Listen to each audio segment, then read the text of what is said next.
नमस्कार। राष्ट्रीय शिक्षा नीति 2020 को आगे ले जाने के लिए इस 6 दिवसीय व्यावसायिक विकास कार्यक्रम के सत्र में आप सभी का स्वागत है। Welcome to this session of the professional development programme for university teachers of colleges and universities for the implementation of the National Education Policy 2020. We have with us today Professor Rashmi Sinha. She is a professor in the School of Social Sciences, Indira Gandhi National Open University. Earlier, Dr. Sinha has been the director of the School of Social Sciences, IGNOU. Her discipline is anthropology.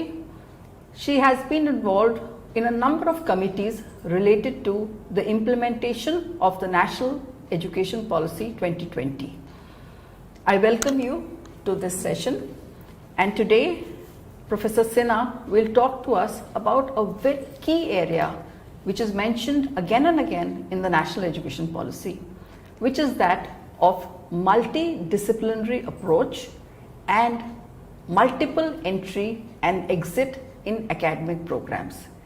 इस विषय पर हमारे साथ आज professor रश्मि सिन्हा जी हैं और वो एक बहुत ही इम्पोर्टेंट टॉपिक पे बात कर रही हैं, मल्टी डिसिप्लिनरी अप्रोच की। मैं चाहूँगी कि आप अपना प्रेजेंटेशन दें। Thank you doctor Anita Priyadarshini, thank you so much. ये हमारा 6 दिवसीय प्रोग्राम है जिसमें से आज लास्ट डे है, 6th डे है। इसमें आप लोगों ने काफ़ी कुछ समझा होगा कि NEP 2020 क्या ऑफ़र करता है, हमको उसको कैसे करना है, और तरह तरह के उसमें ऑप्शंस दिए हुए हैं हमको। और ये अब हम लोग को मिलजुट के इस चैलेंज को, जो कि काफ़ी बड़ा है पर मुश्किल नहीं है, इसे हमें करना है। Multidisciplinary approach and multiple entry exit in academic programmes, along with हमने क्रेडिट के बारे में NEP 2020 में बात किया है, लैंग्वेजेस पे इस पे जोर दिया गया है, वोकेशनल स्टडीज़ पे दिया गया है, प्रोफेशनल कोर्सेज पे दिया गया है, वैल्यू एडेड कोर्सेज पे दिया गया है। यहाँ मतलब एक तरीके से ये एजुकेशन पॉलिसी हमको बहुत होलिस्टिक अप्रोच देती है चीज़ों को समझने के लिए, along with the seamless learning. इसके बारे में हम धीरे धीरे बात करेंगे। जहाँ तक सवाल है मल्टीडिसिप्लिनरी अप्रोच का, हमारी जो traditional, if we go back to history, जो हमारी ट्रेडिशनल नॉलेज है इसके बारे में, जैसे कि हम तक्षशिला या नालंदा यूनिवर्सिटीज़ के बारे में बात करें, उस वक़्त से हम एजुकेशन में मल्टीडिसिप्लिनरी अप्रोच ला रहे हैं। हिस्ट्री हैज़ रिकॉर्डेड दैट हम डिफरेंट टाइप्स ऑफ कोर्सेज को कराते थे, जिसमें कि केमिस्ट्री के साथ साथ एक स्टूडेंट टेक्नोलॉजी भी पढ़ता था, कारपेंट्री भी करता था, म्यूज़िक भी सीखता था, मेडिसिन भी करता था। मतलब आपको एक ऑप्शन था कि आप क्या करना चाहते हैं। धीरे धीरे ये कम होता गया, हालांकि हम ये नहीं कहेंगे कि एकदम ख़त्म हो गया, कम होता गया। Nevertheless NEP 2020 has come up again with the approach of different aspects that they have given to be followed across the country. So multidisciplinary approach and multiple entry exit in academic programs is the topic which we would be discussing in today's session. I am sure you all have read about it, heard about it and understood about it. अब मिल के हम लोग फिर से इसको एक बार समझते हैं कि ये क्या है। सबसे पहले, अभी तक आप लोग सब देख चुके हैं पिछले 5 दिनों में, और अपने आप से भी आप सब जानते हैं कि NEP actually seeks to reform the higher education system. ना how do they plan to do it? It is offering flexibility to the students, वो जो चाहे सब्जेक्ट्स पढ़ पाएँ अपनी चॉइस के, जिससे कि उसका आउटकम अच्छा निकले। वो जिस तरह से कॉम्बिनेशंस लेना चाहते हैं वो करें, उनको एक ऑप्शन रहे कि वो कब, एक सहूलियत रहे कि वो कब पढ़ना चाहते हैं, जिससे कि मल्टीपल एंट्री एग्जिट हर किसी के लिए ज़रूरी नहीं है कि एक बार हम एजुकेशन शुरू करें तो फिर ख़त्म कर ही लें। So this NEP 2020 does cater to such students who will be able to enter and exit at the point they desire, of course with some guidelines. आप सब, हम सब कुलीग्स हैं, हम सब जानते हैं कि एक education is also means a discipline, तो एक तरीके से हमको उसको कैसे अमल करना है बताएगा। ये एक अपॉर्चुनिटी देगा हमारे स्टूडेंट्स को, जैसे मतलब जहाँ चाहे पढ़ पाएँ। ये नहीं कि एक जगह अगर हम स्टेशनड हैं तो वहीं पे जो कोर्सेज अवेलेबल हैं हम वही कर पाएँ, नहीं, हम बाहर से भी कर सकते हैं। That is what is multi disciplinary approach. अभी आप देखेंगे कि उसको हम कैसे कर सकते हैं। और इस NEP 2020 में रिसर्च बेस्ड स्पेशलाइजेशन को बहुत महत्व दिया गया है इसको, and not just in a discipline, इसमें भी मल्टी डिसिप्लिनरी अप्रोच के लिए एक महत्व अपॉर्चुनिटी दी गई है। इन सब को करने के लिए we need one body which would look after our this approach, that is the Academic Bank of Credits, to ensure seamless student mobility. आपका ये सेशन हो चुका है ABC के बारे में, पर इसमें हम इसको थोड़ा सा डिस्कस करेंगे when required. अब सवाल आता है what is multidisciplinary actually speaking, इससे क्या फ़ायदा है, क्यों है? So it is basically integration of the entire type of humanity. There is no demarcation, इसमें कोई स्ट्रीम हम अलग अलग नहीं करेंगे, इसमें इंटीग्रेशन है ह्यूमैनिटीज़ का, आर्ट्स का, इसमें साइंस, टेक्नोलॉजी, इंजीनियरिंग, मैथमेटिक्स, इसमें technical courses, vocational, soft skills जैसे कि कम्युनिकेशन या वैल्यू एडेड कोर्सेज, ये सब मिला के इसे जब एक स्टूडेंट पढ़ेगा तो इसे मल्टी डिसिप्लिनरी अप्रोच कहते हैं। और इसको करने का क्या फ़ायदा है इसका? It is, it encourages positive learning outcomes, it helps in problem solving abilities, you are able to master the subjects across the field. जो आप चाहते हैं, जैसे करना चाहते हैं, आपकी in depth learning होगी उसमें, और it will increase the creativity and innovation. When the choices of your courses are your own, naturally उसको करने में उसको एक अलग सा उत्साह रहता है। Now how do we go about this multidisciplinary approach, कैसे करेंगे? NEP 2020 ने हमें बता तो दिया कि मल्टीडिसिप्लिनरी अप्रोच होना चाहिए, पर हर जगह ये अभी तो नहीं ही है, पर इसको हम धीरे धीरे फेज मैनर में करेंगे। पहले क्या करेंगे कि जो single stream higher education institutions हैं, we will move towards vibrant multidisciplinary institute. Vibrant means with lots and lots of disciplines which are in demand, which a student is wanting to do, and और जो higher education institutions हैं जिनके पास हैं कुछ ऐसे subjects, ऐसे disciplines जो कि एक स्टूडेंट करना चाहता है, they become part of this HEI clusters. Mean कई सारे इस एक्चुअली NEP 2020 में स्टूडेंट को एक बहुत एडवांटेज मिला है कि वो जो कोर्सेज चाहें वो कर सकते हैं। They have the mobility to move from one institution to another also. So they can complete the choice of courses with the requisite number of credits from all higher education institutions in the cluster, जैसे सब मिलके जो हैं। इससे क्या होगा? Promotion होगा हमारे हाई क्वालिटी मल्टीडिसिप्लिनरी और क्रॉस डिसिप्लिनरी टीचिंग में, plus research across the fields will be of immense value to everybody. इसको करने से एक holistic education होगा, और in long term the approach of all undergraduate programs including those in professional, technical and vocational disciplines, even engineering institutions such as IITs will move towards more holistic and multidisciplinary education with more arts and humanities. जो arts and humanity stream में हैं, जैसा कि आज अभी हम लोगों में ये डिवीज़न है, वो साइंस के या किसी और चीज़ के भी सब्जेक्ट्स कर पाएंगे, वो वोकेशनल कोर्सेज भी कर पाएंगे, सॉफ्ट स्किल्स भी कर पाएंगे, वैल्यू एडेड कोर्सेज भी कर पाएंगे। इसी तरह से जो साइंस स्ट्रीम के हैं स्टूडेंट्स हमारे, उनको भी म्यूज़िक में इंटरेस्ट है, संस्कृत में इंटरेस्ट है, से पॉलिटिकल साइंस में इंटरेस्ट है, वो भी कर पाएंगे, जो कि at present it is not possible due to we have sort of a rigid demarcation between ये साइंस स्ट्रीम है, ये आर्ट स्ट्रीम है, ये कॉमर्स है, इसमें you can't take any other subject which is not from their stream, or in fact which is not offered also in those colleges or the universities. NEP में हम students को ये option रहेगा कि अगर वो जहाँ पे एडमिशन लेते हैं वहाँ ये पॉसिबिलिटी नहीं है तो they can always go to the other HEIs and do the course. इसको मल्टीडिसिप्लिनरी अप्रोच में एक इमेजिनेटिव और फ्लेक्सिबल करिकुलर स्ट्रक्चर्स की भी ज़रूरत होगी, which will help in creating combinations of disciplines for study and would offer multiple entry and exit points, thus removing the currently prevalent rigid boundaries and creating new possibilities for lifelong learning. This we will come little later.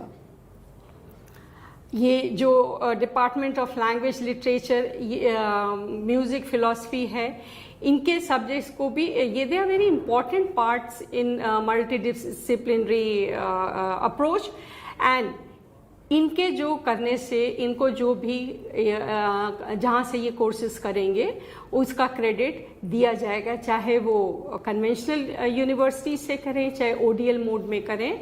They will be given credit to these courses when they do it.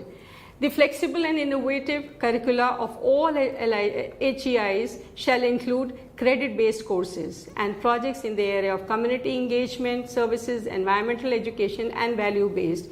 ये बहुत important है आज के student को ये भी समझने के लिए, क्योंकि environment education also helps us to understand different aspects. सिर्फ केवल सब्जेक्ट्स पढ़ने से ही नहीं, हमारा एक होलिस्टिक अप्रोच होना चाहिए towards education. And these type of courses when they are all together they give you a very broader horizon. Your learning abilities are much better and you understand things also. Finally, as a part of holistic education, students at all the higher education institutions will be provided with the opportunities for internship and local industry business. NEP actually बहुत emphasis देता है आपके internship पे, आपके field उस पे, research पे. तो इसमें practical side of learning is given lot of emphasis which further help you in the employability. क्योंकि कुछ भी हम करें, बहुत चीज़ें हम शौक के तौर पे पढ़ना चाहते हैं, nevertheless it is also important that one is employed, and many a times it happens ki there are certain conditions, the eligibility criteria of a particular place, but किसी भी यूनिवर्सिटी या एजुकेशनल इंस्टीट्यूशन का एक format होता है, कभी हम उसमें फिट कर जाते हैं, कभी नहीं कर पाते हैं. पर NEP के तहत क्या होगा कि you know what you want to do actually, right. It gives you also an option. ये नहीं कि एक बार अब ये कर लिया तो अब हमारे पास कोई ऑप्शन ही नहीं रह गया करने को.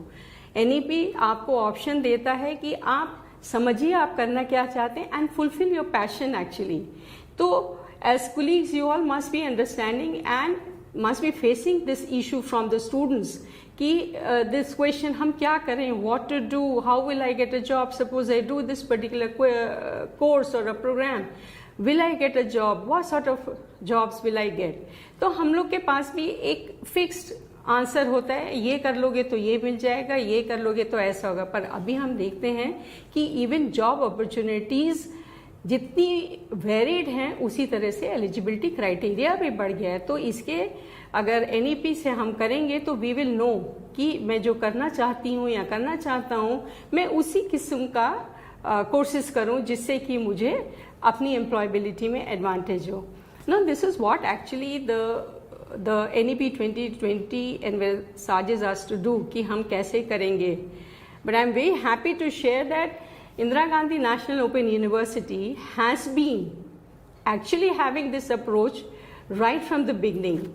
We had this our flagship program, bachelor's degree program, which we popularly call as BDP. We offered it in 1988, and it is actually it has most of the components of what NEP 2020 asks for. ये जो in fact हम उस time पे ही IGNOU was having the credit system. तो ये जो BDP था ये 96 क्रेडिट का था. मैं था इसलिए कह रही हूँ कि जुलाई 2019 से हमने CBCS को अपने यहाँ इम्प्लीमेंट कर लिया and now we offer it as BA general bag करके. सो BD पे जब हम ऑफर करते थे तो it was a 96 credit program. अब इसमें हम 3 तरह के कोर्सेज ऑफर करते थे. एक तो था फाउंडेशन कोर्स, एक हमारा होता था एप्लीकेशन ओरिएंटेड कोर्स और एक होता था हमारा डिसिप्लिन ओरिएंटेड कोर्सेज. अब फाउंडेशन कोर्सेज में क्या करता था, and I must tell that ये जो फाउंडेशन कोर्स करते थे it was across the university. एक इसमें होता था foundation of social science and humanities, दूसरा होता था foundation course in science and technology और तीसरा था फाउंडेशन कोर्स इन लिंग्विस्टिक्स. इसमें इंग्लिश एक था और उसके बाद 2 कोर्सेज हमें करने होते थे. इसमें एक English was there and there were number of regional languages that were offered.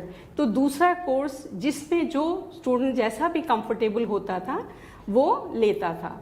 इसके बाद हम एप्लीकेशन ओरिएंटेड 2 कोर्सेज मैंडेटरी थे जो कि करने थे.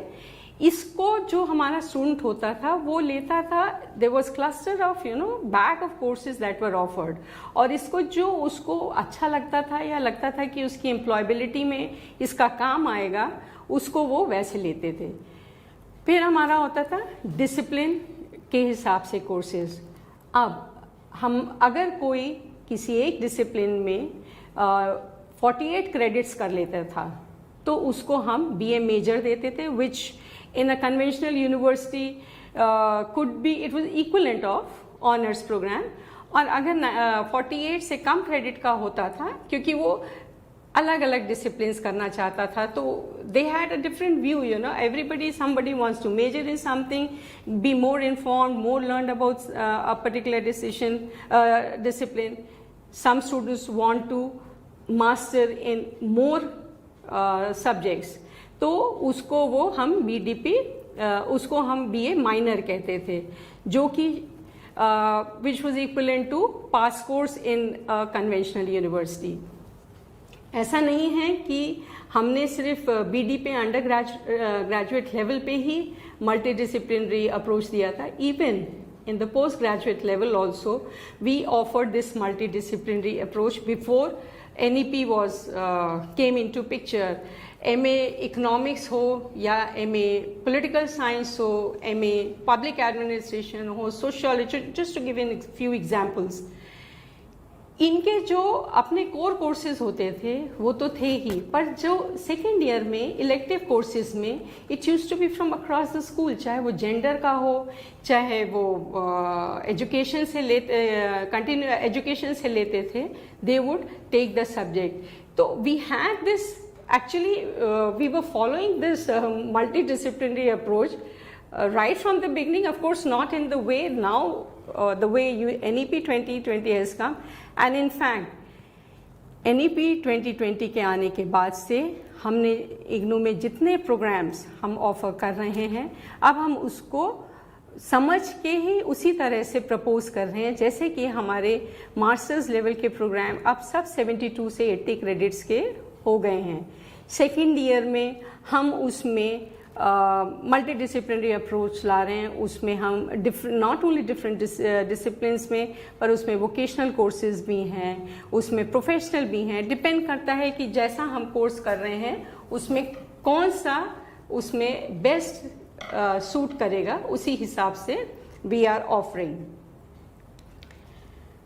And we were flexible also. जो इसमें आगे हम मल्टीपल एंट्री एग्जिट की बात करेंगे, हम उसमें तभी फ्लेक्सिबल थे क्योंकि हम किसी स्टूडेंट्स को हम बैचलर्स में जैसे 3 साल तो देते ही थे, पर हम ज़्यादा साल भी दे देते थे 3 to 6 years because we knew that a student is may be for some reason not able to complete the program उतने 3 साल में. तो हम उसको ऑप्शन देते थे उस टाइम पे कि वो इसको 6 साल में कर सकते हैं. इसी तरह से मास्टर्स कोई मैंडेटरी नहीं था कि 2 ही साल में करना है, तब हम उसमें 5 साल देते थे कि उसी रजिस्ट्रेशन पीरियड में आप अपना कोर्स कंप्लीट कर लें. So that is about the multidisciplinary approach which NEP 2020 envisages, and by giving you an example what we follow it at Indira Gandhi National Open University, I think it would make you a little more comfortable in understanding and realizing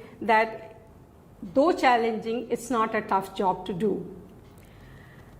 Now comes the multiple entry exit in the academic programs. Why do we need it? कई बार ऐसा होता है कि कोई student admission लेता है और किसी कारणवश वो छोड़ देता है, वो नहीं कर पाता।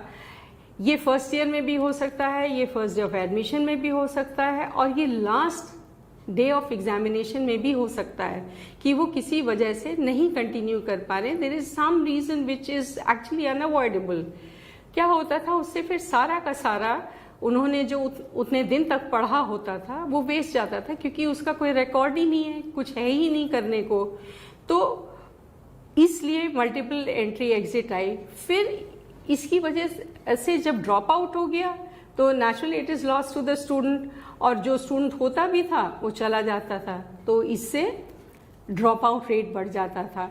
अगर हम मल्टीपल एंट्री एग्जिट ले आए तो हमारा ये ड्रॉप आउट रेट है जो वो हम रिड्यूस कर लेंगे, और उससे हमारा जो ग्रॉस एनरोलमेंट रेशियो है GER, which is one of the major objectives of national education policy, इसको हम कर पाएंगे। ये बहुत ज़रूरी है, और इसके लिए flexible learning also facilitates lifelong learning. It is really important. तो मल्टीपल एंट्री एग्जिट ऑप्शन का क्या एडवांटेज है? अगर सपोज हमने कोर्स किया, ठीक है, और वो हम किसी वजह से छोड़ दिया, अब हमारे पास जो हमने कोर्स किया है, उस एग्जाम ऑफ कोर्स दिया, वी हैव बीन इवैल्यूएटेड, उसको हम क्रेडिट को एक्यूमुलेट कर जाएगा। फिर जब हम दोबारा एंट्री लेंगे तो उसको हम उसमें जोड़ के वो एनकैश हो जाएगा। एनकैश मीन्स उसको हम जो हमने अर्न किया है उसको हम यूज कर लेंगे। ऑल्सो हम एक रिजिड गाइड करिकुलम में नहीं फंसे रहेंगे कि यही कोर्स करना है। जब हम क्रेडिट एक्यूमुलेट कर रहे हैं तो हम जो कोर्स हमको लगता है हमारे हिसाब से अवेलेबल है और हम कर सकते हैं, मुझे यूजफुल होगा, हम वो कोर्स कर सकते हैं। इन सब को अगर हम कर लेंगे तो हम जो भी लेवल ऑफ एजुकेशन अटेन करना चाहते हैं उतना नंबर ऑफ क्रेडिट हो जाएगा, तो we would be able to do it. और इसके लिए बहुत इम्पॉर्टेंट है कि हम जितने लोग पढ़ सकें उतना पढ़ें। We need to curtail this drop out and improve our GER. This is very important for the country also. So इससे क्या इस सिस्टम से क्या होगा कि reduce, we will be able to reduce the dropout rates as I just mentioned. Flexible course completion period, हमको एक समय मिल जाएगा। ये जो क्रेडिट है ना, जो हम समय कह रहे हैं, actually that will be accumulated in academic bank of credit, ABC में होगा, और ये 7 साल के लिए ये वैलिड होगा। ठीक है, इसको हम 7 years तक, आज हमने किया, ये 7 साल तक चलेगा, और इसको हम जिस तरह से कोर्सेज को करना चाहते हैं इसको हम अपने पेस से, अपने समय पे, जहाँ से हम करना चाहते हैं उससे कर सकते हैं, जैसा कोर्स करना चाहते हैं। बिकॉज इससे क्या होता है, we are also valuing what the student wants to do. We are not just asking them यही करना है, उनकी भी कुछ एक they have also thought of something, you know, and this helps, this facilitates them in following up what they desire to do. This is what I just mentioned. आपका एक session हो भी चुका है एकेडमिक बैंक ऑफ क्रेडिट में। इसमें शैल भी ये होता है हर हायर एजुकेशन इंस्टीट्यूशंस में, they'll have to get registered for it, तभी ये क्रेडिट सिस्टम को हम ट्रांसफ़र कर सकते हैं। It is a national level facility, इसमें आपका क्रेडिट ट्रांसफ़र हो सकता है, और एक बार आपने सर्टिफिकेट हो, डिप्लोमा हो या डिग्री हो, जो भी ले लिया, उसके बाद ये जो आपने क्रेडिट अर्न किया है वो एक तरीके से डेबिट हो जाता है। मतलब आपने यूज़ कर लिया तो वहाँ पे उसका बैलेंस ख़त्म हो जाएगा। मूक्स एक बहुत है जो कि स्वयं प्लेटफॉर्म पे अवेलेबल है। ये universities with the approval of competent authority में adopt Swayam courses for the benefit of learner. हर जगह हर कोर्स अवेलेबल नहीं है, पर अगर मूक्स पे अवेलेबल है तो वो कर सकते हैं और वो उसका क्रेडिट ट्रांसफ़र हो सकता है। MOOCs, as you all know, is massive open online course। अब हम आते हैं जो हम इतना मल्टीपल एंट्री एग्जिट के बारे में बात कर रहे थे, तो इसमें क्या है कि हम एंटर करते हैं जब कॉलेज, तो you should be 12th pass and it is based on the criteria which the university laid down with all the checkings depending upon the student teacher ratio, जितना intake capacity होती है उसी हिसाब से। एंड इसमें एक चीज़ होगा कि हायर एजुकेशन इंस्टीट्यूशंस में earmark seats for lateral entrance also because to the second, third and fourth year of first degree program which is undergraduate level का, क्योंकि हम यहाँ पे multiple entry और exit के बारे में बातें कर रहे हैं। अब undergraduate program जो है वो it can be from 3 to 4 years depending with the option of multiple entry and exit। और इसमें क्या किया गया है कि अगर हम फर्स्ट ईयर छोड़ते हैं, इसको हमने लेवल 5 से लेवल 10 तक दिया है। Level 5 is your certificate, when you leave at level 5 it will be certificate, और लेवल 10 तक जाएंगे तो दैट इज पीएचडी।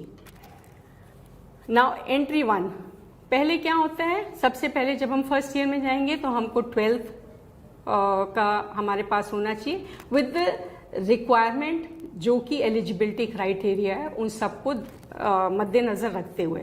और अगर हम फर्स्ट ईयर में ही एग्जिट करना चाहते हैं तो a certificate will be awarded when the student exits at the end of first year, और यू कैन से 2 सेमेस्टर्स। इसमें हमको 36 to 40 क्रेडिट्स होने चाहिए to qualify to get an undergraduate certificate.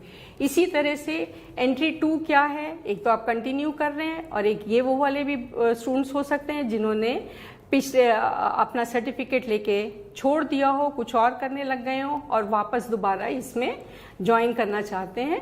तो it is after completing first year as it is mention there. Exit 2 में जब हम इसको छोड़ेंगे तो हमारे 4 सेमेस्टर्स पूरे हो गए होंगे और 72 to 80 क्रेडिट्स हमने अपने में एक्यूमुलेट कर लिया होगा, जिसमें 36 to 40 credits at level 5 and at in both the levels.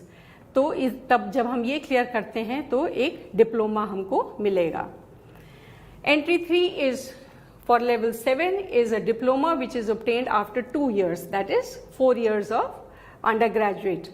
And इसको एग्जिट करने पे सक्सेसफुल कंप्लीशन 3 years, यानी कि 6 सेमेस्टर्स जब हमने किए हों, इसमें बैचलर्स डिग्री आपको मिलेगी जिसमें तकरीबन 108 से 120 क्रेडिट्स होने चाहिए फ्रॉम लेवल 5 to 7, और हर लेवल पे 36 to 40 क्रेडिट्स हमने एक्यूमुलेट किया हो, अर्न किए हों इनफैक्ट।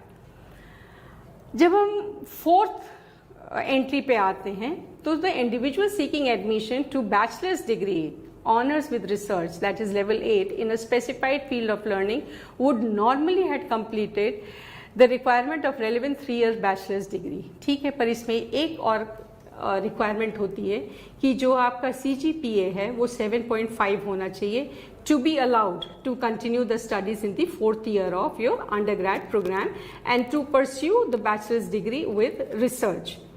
इसको जब हम एग्जिट करते हैं तो हमको बैचलर्स डिग्री मिलती है विद ऑनर्स और रिसर्च, और इसमें हमें total 144 to 160 credits we should have earn and 36 to 40 credits right from level 5 to level 8।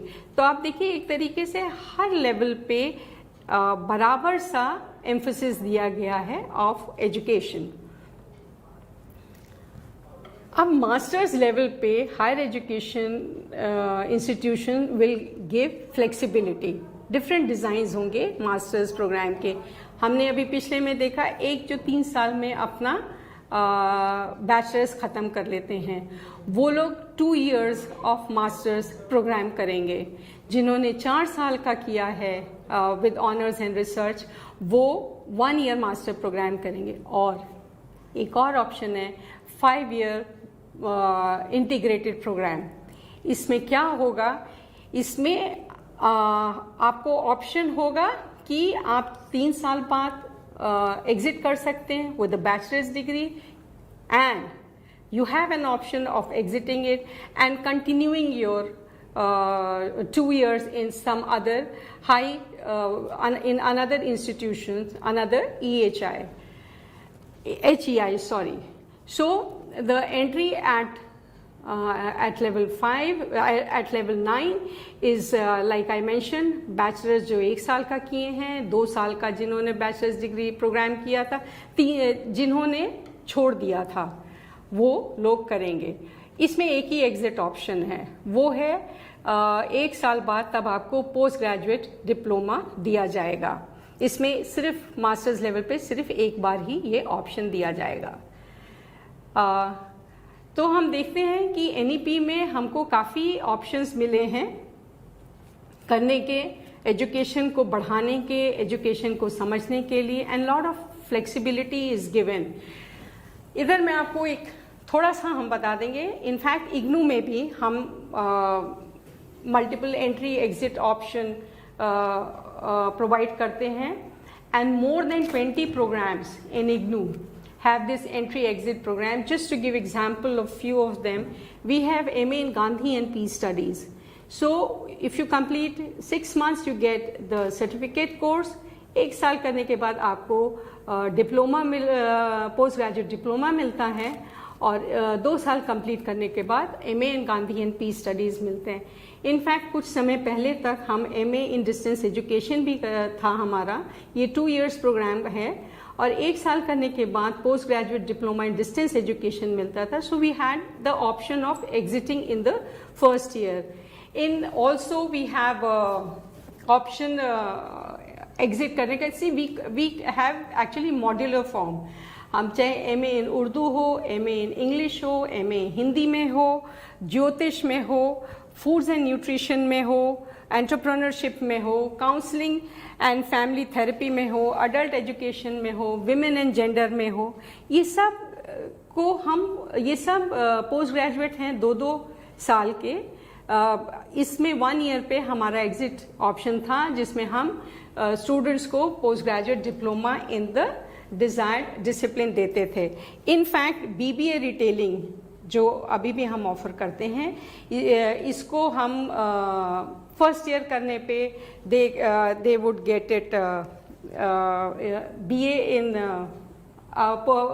Certificate, then diploma second year के बाद, और थर्ड ईयर के बाद BA रिटेलिंग होता था। इसी तरीके से BA in facility and service management जो कि जुलाई 2022 से ही शुरू हुआ है, this is also in modular approach. So we have actually, और इनफैक्ट जब हम मल्टी डिसिप्लिनरी अप्रोच की बात कर रहे थे तो CBCS तो आप लोग सब भी फॉलो कर रहे हैं, हम भी फॉलो कर रहे हैं। तो ये एंट्री एग्जिट भी we at IGNOU have been following actually for quite some time, और अब नया जब हम प्रोग्राम प्रपोज करेंगे तो हम NEP 2020 को we'll keep it into consideration, and we are working towards it to offer it as per the requirement of this NEP 2020. I hope today's learning has been understanding to all of us, because हम जितना इसके बारे में discuss करेंगे, जितना हम इसके बारे में बात करेंगे, हम लोग की अंडरस्टैंडिंग भी बेटर होएगी, and it will help us to implement it at a good speed. Thank you very much professor Sinha ji.